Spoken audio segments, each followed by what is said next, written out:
नमस्कार। दिव्य हिमाचल के evening bulletin में आपका स्वागत है। मैं राकेश शर्मा रूबरू हूं आपके बड़ी खबरों बड़ी अपडेट के साथ। आज दिन भर क्या तमाम बड़ी खबरें रही हैं, बड़े अपडेट रहे हैं, उसकी जानकारी आपके साथ साझा करेंगे। इसके साथ ही तमाम ऐसी घटनाएं जो आने वाले दिनों में चर्चा का विषय बनने वाली हैं की भी जानकारी आपको इस बुलेटिन के माध्यम से देंगे।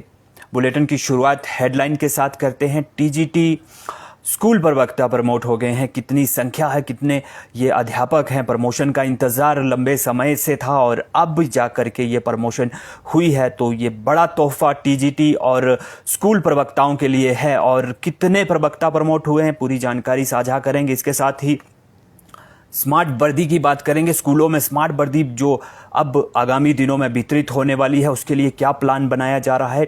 डिज़ाइनर वर्दी होगी और कहाँ पे इसका डिज़ाइन तैयार किया जाएगा, इसकी जानकारी साझा करेंगे। इसके साथ ही संशोधित वेतनमान पर आज आपत्तियों की शुरुआत हुई है। 2 दिन का ये समय तय किया गया था। तमाम प्रदेश भर के जो कर्मचारी हैं उन्होंने जो आपत्ति जताई थी संशोधित वेतनमान को लेकर के, उसका आज पहला दिन था आपत्ति दर्ज करवाने का। पहले दिन कितनी आपत्तियां पहुंची हैं और इन आपत्तियों के बाद उसके निवारण जो है, निपटारा जो है, वो किस तरह से किया जाएगा। कर्मचारियों को जो लाभ मिलने हैं संशोधित वेतनमान में, जो उन्हें नुकसान हो रहा है, उसकी भरपाई किस तरह से होगी, इसकी जानकारी भी साझा करेंगे। इसके साथ ही C&V शिक्षकों की बात करेंगे। शिक्षक वर्ग नाराज है, किस वजह से नाराज है और किस तरह से इनकी नाराजगी जो है वो दूर हो सकती है, इसकी चर्चा करेंगे। इसके साथ ही DPE के खाली पदों को भरने के लिए भी योजना तैयार की गई है, इसकी चर्चा करेंगे। कांग्रेस की 5 विधानसभा सीटों पर घमासान किस तरह से मचा हुआ है, युवा कांग्रेस ने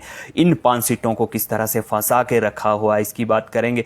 और भाजपा के विजन डॉक्यूमेंट की भी बात करेंगे। आज विजन डॉक्यूमेंट को लेकर के बड़ी बैठक आयोजित हुई है और इस बैठक में किस तरह के फैसले किए गए हैं। भाजपा आगामी दिनों में विधानसभा चुनाव को लेकर के जो विजन डॉक्यूमेंट लाने वाली है, उसमें किस तरह के प्रावधान रहेंगे, विभागों को किस तरह से शामिल उसमें किया जा रहा है, इसकी चर्चा करेंगे। तमाम बड़े अपडेट मौसम को लेकर के और अन्य दिन भर की जो बड़ी खबरें हैं वो इस बुलेटिन में शामिल रहेंगी। आप सभी इस लाइव को ज़्यादा से ज़्यादा शेयर करें। दिव्य हिमाचल चैनल को लाइक करना ना भूलें।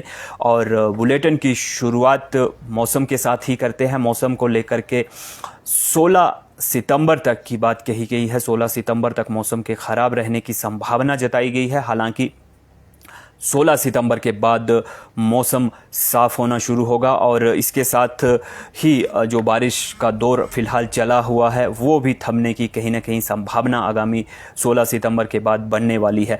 अभी तक की बात करें तो 333 लोग पूरे प्रदेश भर में अलग अलग हादसों में अपनी जान गंवा चुके हैं। मौसम की वजह से ये हादसे हुए हैं और इन हादसों में अब तक ये जाने जा चुकी हैं और नुकसान का आकलन भी लगातार बढ़ता जा रहा है। तमाम विभाग अपने स्तर पर नुकसान का आकलन करवा रहे हैं और इस आकलन की रिपोर्ट राज्य सरकार के सुपुर्द की जा रही है ताकि मुआवजा राशि किसी न किसी स्तर पे जो नुकसान हुआ है उसकी भरपाई हो सके।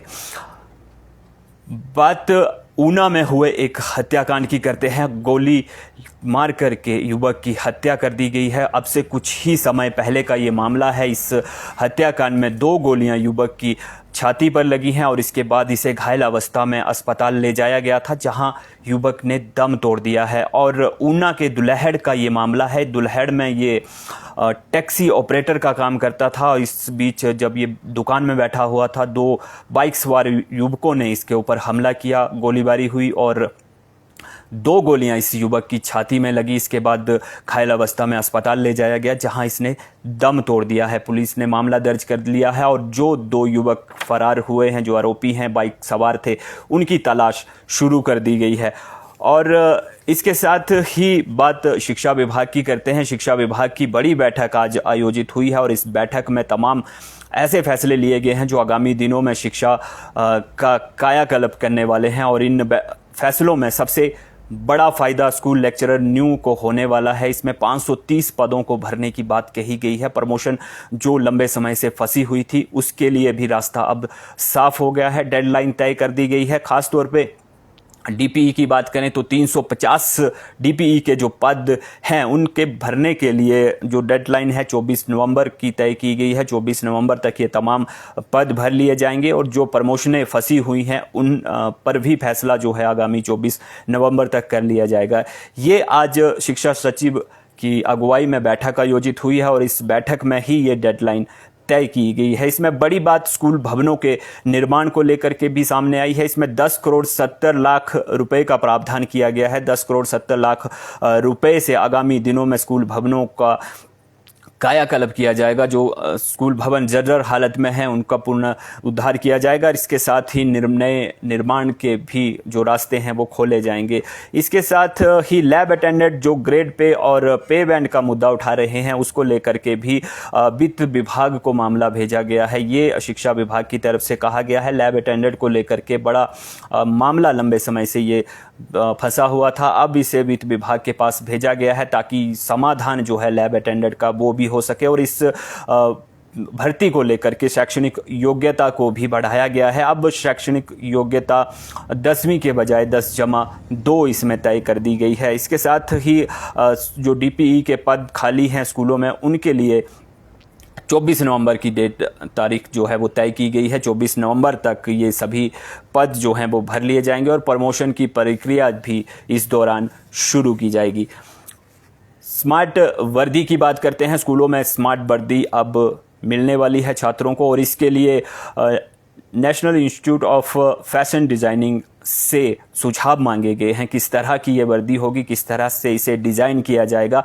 NIFD इसकी जो जानकारी है वो शिक्षा विभाग को देगा। इसकी पूरी तरह से किस तरह से इसे डिज़ाइन किया जाना है ताकि इस वर्दी में जो छात्र स्कूल आने वाले हैं वो स्मार्ट दिखें, उसके लिए पूरा डिज़ाइन एक तैयार किया जाएगा और इस डिज़ाइन को शिक्षा विभाग के सुपुर्द किया जाएगा। National Institute of Fashion designing इस डिज़ाइन को तैयार करेगा, शिक्षा विभाग इसे अप्रूव करेगा और इसके बाद इसकी मंजूरी मिल जाएगी और इस जो प्रारूप होगा उसे स्कूलों में वितरित किया जाएगा वर्दी के रूप में। इस बार स्वेटर की भी बात कही जा रही है। बच्चों को स्वेटर दिए जाएंगे। स्वेटर किस रंग के होंगे ये भी एक खास चयन की प्रक्रिया में इसे भी शामिल किया गया है और स्वेटर के लिए अलग से बजट का प्रस्ताव भी तैयार किया जा रहा है। यानी जो स्वेटर वितरित किए जाएंगे उसके लिए अलग से बजट का प्रावधान रहेगा और सिलाई का जो पैसा है वो सीधे खातों में आएगा। ये व्यवस्था पूर्व में भी इसी तरह की है और इसमें फ़िलहाल कोई भी बदलाव जो है वो नहीं किया गया है। और स्मार्ट वर्दी को लेकर के सीधे तौर पे National Institute of Fashion Designing Dharamshala को ये निर्देश दिए गए हैं कि वे अब शिक्षा विभाग के लिए वर्दी का डिज़ाइन तैयार करें कि स्कूल के जो सरकारी स्कूलों के बच्चे हैं वो किस वर्दी में ज़्यादा स्मार्ट नज़र आएंगे। बात शिक्षकों के प्रमोशन की करते हैं। 250 TGT और स्कूल लेक्चरर प्रमोट हुए हैं और ये प्रमोशन का इन्हें तोहफा मिला है शिक्षा विभाग की तरफ से। लंबे समय से इंतज़ार कर रहे थे और अब इस प्रमोशन के साथ ही इन्हें ज्वाइनिंग के आदेश भी दे दिए गए हैं। यानी जो ज्वाइनिंग इनकी होनी है 27 सितंबर तक की तारीख तय कर दी गई है। 27 सितंबर तक इन्हें अपनी ड्यूटी ज्वाइन करनी होगी जहां पे इनकी प्रमोशन हुई है। प्रमोशन के बाद जहां इन्हें तैनाती के आदेश मिले हैं वहां जाना होगा और 27 सितंबर तक इन्हें ज्वाइनिंग देनी होगी। और अगर ये किसी तरह से ज्वाइनिंग देने में नाकाम रहते हैं, वहाँ नहीं पहुँच पाते हैं, तो इनकी जो पदोन्नति हुई है उसे रद्द कर दिया जाएगा और इस आगामी पदोन्नति के लिए 1 साल का इंतज़ार 250 TGT और स्कूल लेक्चरर को करना होगा। ऐसे आदेश जो हैं वो शिक्षा विभाग की तरफ से आज जारी हुए हैं। ये मामला काफ़ी लंबे समय से कोर्ट में विचाराधीन था और इस वजह से पदोन्नति रुकी हुई थी और लंबे समय से शिक्षक इस पदोन्नति का इंतज़ार कर रहे थे जो अभी पूरी हुई है। और शिक्षा विभाग की बात करें तो लगभग 1 महीने के अंतराल में ये शिक्षकों के लिए दोहरा तोहफा है क्योंकि इससे पूर्व 845 प्रवक्ताओं को प्रमोट किया गया था और इस के साथ ही आज ये 250 TGT और स्कूल लेक्चरर भी अब पदोन्नत हो गए हैं।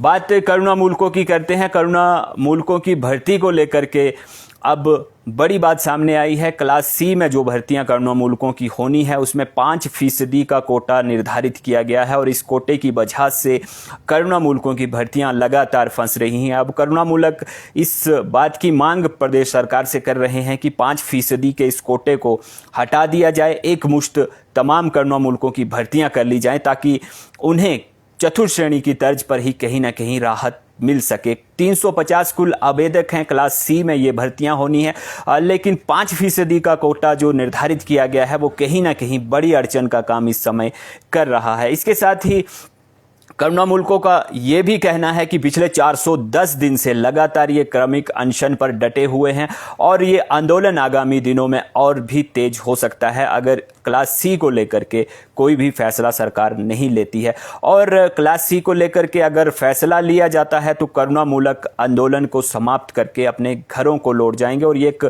साल से भी ज़्यादा समय से क्रमिक अनशन चल रहा है, ये क्रमिक अनशन ख़त्म हो जाएगा। क्रमिक अनशन ख़त्म होने की शर्त जो है वो करुणामूलकों ने रख दी है। 5% कोटे को ख़त्म करने की बात कर रहे हैं और एक मुश्त भर्ती की बात ये क्लास सी में कर रहे हैं। 350 आवेदक हैं, प्रदेश सरकार से मांग कर रहे हैं कि 350 आवेदकों को एक साथ मौका दिया जाए, अवसर दिया जाए ताकि इनकी तैनाती किसी न किसी रूप में हो सके और करुणामूलकों का जो क्रमिक अनशन का दौर है वो ख़त्म हो सके।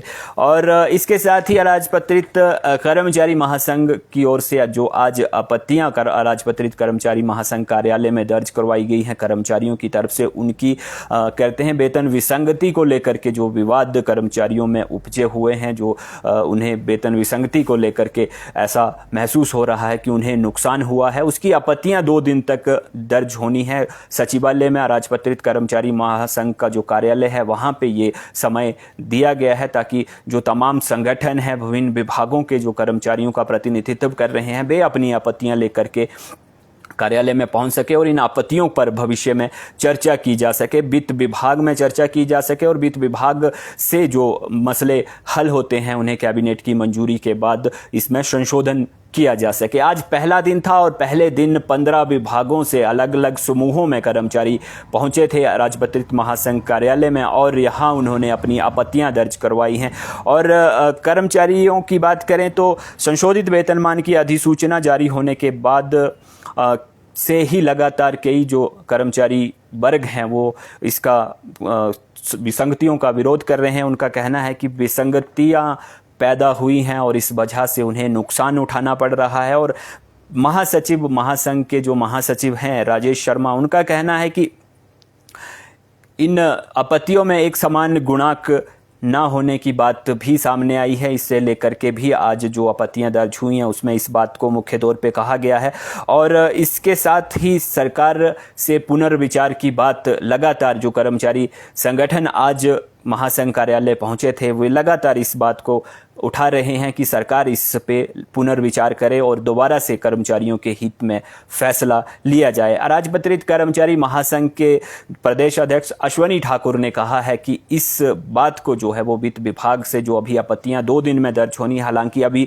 कल का दिन भी इसमें शामिल है, 2 दिन के लिए समय तय किया गया था और जो ये आपत्तियां सामने आएंगी उन्हें वित्त विभाग के साथ चर्चा में लाया जाएगा। वित्त विभाग के बाद जो मसले सामने आएंगे उन्हें कैबिनेट में लाया जाएगा ताकि जल्द से जल्द जो कर्मचारी वेतन विसंगति को लेकर के परेशान हैं उनकी परेशानी का हल ढूंढा जा सके। और अब इसके लिए कल का दिन भी अभी फिलहाल है। आज 15 आपत्तियां जो 15 विभिन्न विभागों से जो आपत्तियां आज आई हैं उसके साथ जो कल आपत्तियां आएंगी उनका जोड़ कर करके ये जो मसला है वो वित्त विभाग के समक्ष प्रस्तुत किया जाएगा। C&B शिक्षकों ने भी बड़ी आपत्ति जताई है। C&B शिक्षकों का कहना है कि संशोधित वेतनमान अधिसूचना का कोई खास वित्तीय लाभ जो है वो C&B शिक्षकों को होता हुआ नजर नहीं आ रहा है। अध्यापक वर्ग 2012 से आज तक गलत फिक्सेशन या स्केल बंद करने के आदेशों के पश्चात प्रति माह 4 से 12 हजार रुपए का नुकसान झेल रहा है, ये इनका कहना है। और इनके साथ ही इन्होंने कहा है कि 4-9-14 का जो स्केल है उससे भी इन्हें वंचित होना पड़ रहा है और कर्मचारी 3200 की ग्रेड पे नियुक्त हुए उन्हें 2 साल के बाद 4400 ग्रेड पे मिली, परंतु वेतनमान 2.59 के गुणांक के लाभ के बाद दोबारा 3200 के ग्रेड पे के अनुसार वेतन निर्धारण करना पड़ रहा है। एक जो परेशानी है वो साफ झलक रही है। कर्मचारी लगातार परेशान हो रहे हैं और उन्हें जो नुकसान हो रहा है उसकी मांग ये सरकार तक किसी न किसी रूप में पहुंचाना चाहते हैं। और आज इसी क्रम में जो अराजपत्रित कर्मचारी महासंघ कार्यालय में कर्मचारी समूह पहुंचे थे, उन्होंने भी ये बात खुल करके कही है। उनका कहना है कि सरकार के पास उनकी बात पहुंचाई जाए ताकि उन्हें कहीं ना कहीं राहत मिल सके।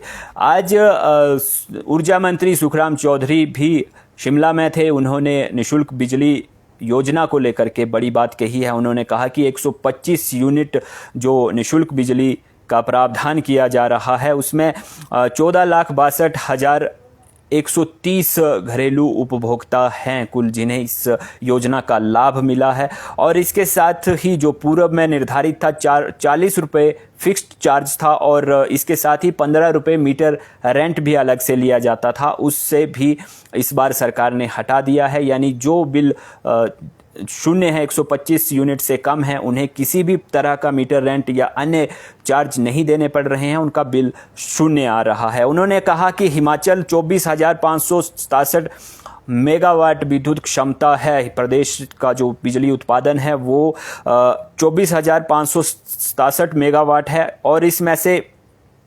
11,138 मेगावाट का दोहन फिलहाल विभिन्न क्षेत्रों में किया जा रहा है। उन्होंने कहा कि 2030 तक 10,000 मेगावाट अतिरिक्त क्षमता बढ़ाने की जो तैयारी है वो की जा रही है और इसमें 1,500 से 2,000 के बीच का जो उत्पादन है वो सौर ऊर्जा के माध्यम से किया जाएगा। ये बात उन्होंने आज कही है। बात मतदाताओं की करते हैं। विधानसभा चुनाव से ठीक पहले प्रदेश भर में 1.5 लाख मतदाता बढ़ गए हैं। ये लगातार आवेदन जो हैं वो चुनाव आयोग के पास, निर्वाचन आयोग के पास पहुंच रहे हैं और अभी तक का जो आंकड़ा है वो 1.5 लाख का है। यानी 1.5 लाख जो युवा मतदाता हैं उन्होंने आवेदन किए हैं और ये मतदाता अब जो विधानसभा के चुनाव होंगे उनमें मतदान कर पाएंगे। और अभी तक की बात करें तो इस समय पूरे प्रदेश भर में 54,56,202 कुल मतदाता पूरे प्रदेश भर में हैं। इनमें 27,23,840 पुरुष हैं जबकि 26,64,549 महिलाएं और 20 अन्य मतदाता इस समय पंजीकृत हैं जो विधानसभा चुनाव जो आगामी होने वाले हैं उनमें मतदान के लिए में हिस्सा लेंगे। बात कांग्रेस की करते हैं। कांग्रेस की प्रदेश में 5 विधानसभा की जो सीटें हैं जहां पे टिकटों के लिए आवेदन फिलहाल चल रहे हैं। दिल्ली में ये चर्चा आगामी दिनों में होनी है, टिकटों का फैसला होना है। लेकिन 5 विधानसभा क्षेत्र हैं जहां पे युवा कांग्रेस ने ताल ठोंकी है और इन आवेदनों के साथ ही जो बड़े नाम बड़े चेहरे थे उनकी टिकटें युवाओं ने फंसा दी हैं। और जिन 5 विधानसभा क्षेत्रों में फिलहाल ये जिक्र सामने आया है उनमें किन्नौर सबसे बड़ा विधानसभा क्षेत्र बनकर के उभरा है क्योंकि यहाँ युवा कांग्रेस के प्रदेशाध्यक्ष नेगी निगम भंडारी ने विधायक जगत सिंह नेगी के साथ ही इनका दोनों का आवेदन स्वीकार हो चुका है और इसमें अभी फैसला जो है वो आना बाकी है। भरमौर विधानसभा क्षेत्र में युवा कांग्रेस के नेशनल में NSUI के सचिव रहे सुरजीत भरमौरी और ठाकुर सिंह भरमौरी के बीच में सीधा टक्कर है और यहाँ ठाकुर सिंह भरमौरी के बेटे अमित भरमौरी भी टिकट के लिए लाइन में है। सरकाघाट में यदुपति ठाकुर भी रंगीला रामराव को टक्कर देते हुए नजर आ रहे हैं। पछाद में युवा कांग्रेस के जिला अध्यक्ष वीरेंद्र झाल्टा गंगूराम मुसाफिर जो पूर्व में विधानसभा के अध्यक्ष रहे हैं और दयाल प्यारी को सीधे तौर पे टक्कर दे रहे हैं। देहरा विधानसभा क्षेत्र में भी अक्षय ढडवाल का नाम इस समय पैनल में है और ये 5 विधानसभा क्षेत्र ऐसे हैं जहां कांग्रेस के नामी चेहरे, बड़े चेहरे टिकट के लिए लाइन में हैं और इसके साथ युवाओं ने इन्हें टक्कर दे दी है। आज कांग्रेस के राष्ट्रीय प्रभारी, युवा कांग्रेस के राष्ट्रीय प्रभारी शिमला में थे और इन्होंने साफ तौर पे कहा है कि युवाओं के लिए टिकट की पैरवी केंद्र में की जाएगी ताकि जो युवा कांग्रेस के आवेदन हिमाचल से गए हैं उन्हें कहीं ना कहीं टिकट मिल सके। कृष्णा अलाब्रू ने सीधे साफ तौर पे कहा है कि युवा कांग्रेस के लिए टिकट की पैरवी जरूर केंद्र में की जाएगी। ये एक बड़ा बयान सामने आया है और इसके बाद युवा कांग्रेस के लिए एक बड़ी राहत की बात भी है, क्योंकि युवा कांग्रेस की 2 आवेदकों की टिकटें जो आवेदन थे उन्हें शुरुआत में ही रोक लिया गया था और इन आवेदनों को आगे नहीं भेजा गया था। हालांकि केंद्र के हस्तक्षेप के बाद इन्हें शामिल किया गया और इसमें युवा कांग्रेस के प्रदेशाध्यक्ष का आवेदन भी शामिल था। बात भाजपा की करते हैं। भाजपा ने विजन डॉक्यूमेंट की तैयारी शुरू कर दी है। आज एक बड़ी बैठक शिमला में आयोजित हुई है और इस बैठक में विजन डॉक्यूमेंट को लेकर के प्रारूप तय किया गया है, किस तरह से भाजपा का ये विजन डॉक्यूमेंट होगा और इसमें कितने अलग समितियां जो हैं वो काम करेंगी। तो इसमें 21 उप समितियों का निर्धारण किया गया है। 21 उप समितियां अलग अलग विभागों में काम करेंगी और अलग अलग विभागों में इस बात की जानकारी जुटाएंगी कि इस समय लोगों को, जो आम लोग हैं, आम जनता है, जो चुनाव में मतदान करने वाले हैं, उन्हें किस चीज़ की ज़रूरत है, किन विभागों में कैसी ज़रूरतें रहेंगी, ये 21 समितियां तय करेगी और इसके बाद इसे विजन डॉक्यूमेंट के तौर पे शामिल किया जाएगा। और 20 सितंबर तक की ये तारीख तय की गई है। ड्राफ्ट तैयार करने के लिए 20 सितंबर की डेडलाइन तय की गई है। इसके बाद इसे वेबसाइट लॉन्च की जाएगी। भाजपा की ये वेबसाइट होगी और इसमें ऑनलाइन भी सुझाव दिए जा सकेंगे, यानी जो मतदाता हैं वो ऑनलाइन भी सुझाव दे पाएंगे विजन डॉक्यूमेंट में भाजपा के किन बातों को शामिल किया जाए और जो बातें शामिल की गई हैं उन्हें, उनमें से किन बातों को हटाया जाए। फिलहाल अभी तक के लिए इतना ही। मुझे राकेश शर्मा को इजाज़त दीजिए। बड़ी खबरों, बड़ी अपडेट के साथ आपके साथ फिर से मुलाकात होगी। तब तक के लिए नमस्कार, जय हिंद।